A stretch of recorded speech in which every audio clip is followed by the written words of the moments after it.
আল্লাহ সুবহানাহু ওয়া তাআলা বেনামাজিদেরকে চারটি শাস্তি দুনিয়াতেই দিবে, বলুন নাউযুবিল্লাহ। যারা বেনামাজি, যারা নামাজ থেকে দূরে থাকে, যারা নামাজ দেখতেই পারে না, নামাজের ধারে কাছেও বসে না, এই ব্যক্তিদেরকে কাল কিয়ামতের মাঠে তো শাস্তি দেওয়া হবেই। এই শাস্তি তো নির্ধারিত আছেই, তা বাদেও দুনিয়াতে থাকা অবস্থায় বেনামাজি ব্যক্তিদেরকে আল্লাহ সুবহানাহু ওয়া তাআলা চারটি শাস্তি দেবে। বলেন তো কয়টি শাস্তি দেবে? চারটি শাস্তি দেবে। তার মধ্যে এক নম্বর শাস্তি হলো এই সকল ব্যক্তিদের জীবন থেকে আল্লাহ সুবহানাহু ওয়া তাআলা বরকত কেড়ে নেবে, রিজিক কেড়ে নেবে, বলুন নাউযুবিল্লাহ। প্রত্যেকটা মানুষ দুনিয়াতে থাকা অবস্থায় যে ব্যক্তির সমাজের মধ্যে, যে ব্যক্তির সংসারের মধ্যে, যে ব্যক্তির নিজের ব্যক্তিগত জীবনে যার কোনো বরকত নাই, তার জীবন থাকার চাইতে না থাকাটাই ভালো। কারণ আল্লাহ সুবহানাহু ওয়া তাআলা বরকত না দিলে একটা মানুষ কখনোই চলতে পারে না। আল্লাহ সুবহানাহু ওয়া তাআলা রিজিক না দিলে কোনো সময় মানুষ খাইতে পারে না। আল্লাহ রিজিক দেয়, সেজন্যই আমরা খাইতে পারি। কতক্ষণ ঠিক কিনা? ওয়ামা মিন দাব্বাতিন ফিল আরদি ইল্লা আলাল্লাহি রিজকুহা। রিজিকের মালিক হচ্ছেন একমাত্র আল্লাহ সুবহানাহু ওয়া তাআলা। তাহলে যারা বেনামাজি হবে তাদের এক নাম্বার শাস্তি দুনিয়ার জীবনেই তাদেরকে দেওয়া হবে, সেটা হলো তাদের জীবনের বরকত কেড়ে দেওয়া হবে। দুই নাম্বার শাস্তি হলো তাদের চেহারার যে নূর, চেহারার যে লাবণ্যময়, এটা কেটে যাবে।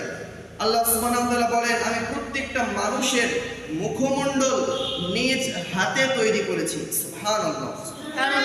প্রত্যেকটা মানুষের মুখমণ্ডল, চেহারা আমি আল্লাহ নিজের হাত দিয়ে যত্ন করে, মায়া করে, স্নেহ করে, ভালোবেসে, মহব্বত করে আমি আল্লাহ তৈরি করেছি।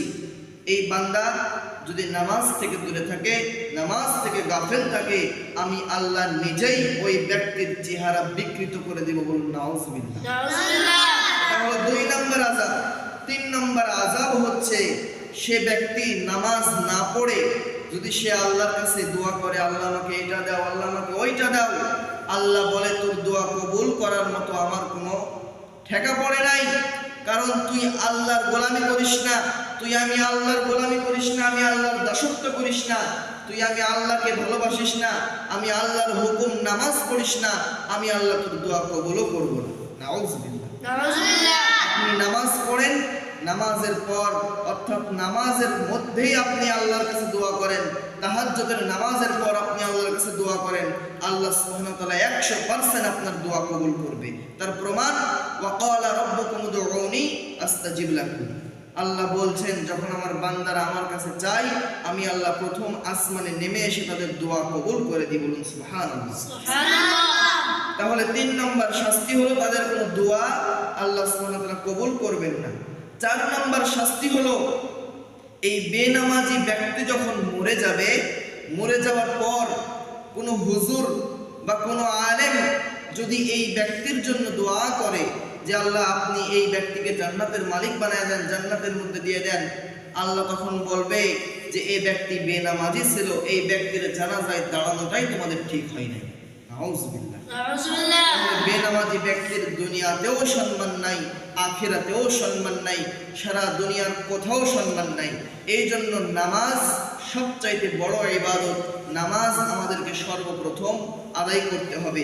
আল্লাহ সুবহানাহু ওয়া তাআলা আমাদের সকলকে 5 ওয়াক্ত নামাজ জামাতের সঙ্গে পড়ার তৌফিক দান করুক। সকলে বলছি আল্লাহুম্মা আমিন।